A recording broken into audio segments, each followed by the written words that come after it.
C'est dans ce bâtiment, tout juste renommé Institut Donald Trump pour la paix, qu'aura lieu cette première réunion.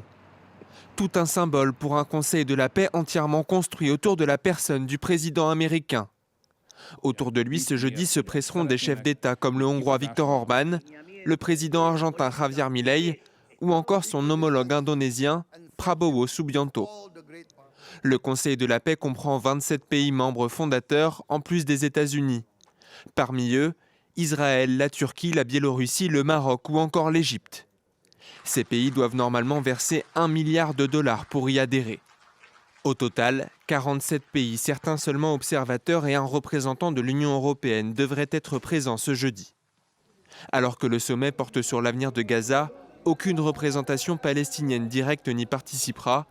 Israël sera de son côté représenté par son ministre des Affaires étrangères.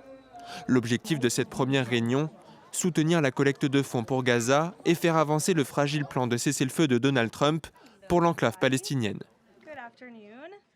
Il annoncera que les États membres se sont engagés à verser plus de 5 milliards de dollars pour les efforts humanitaires et de reconstruction à Gaza et ont également engagé des milliers de personnes dans la force internationale de stabilisation et la police locale afin de maintenir la sécurité et la paix pour les Gazaouis.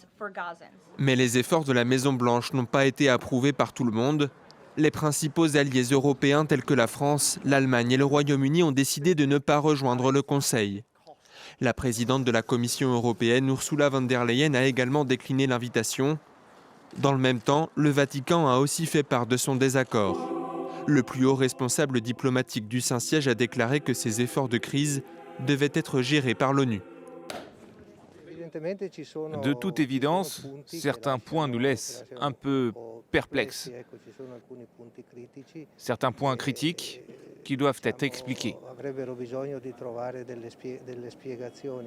Donald Trump a lui-même suggéré que les missions du Conseil de la paix s'étendraient au-delà de Gaza afin de s'attaquer aux conflits mondiaux, suscitant des inquiétudes sur une possible concurrence des Nations Unies.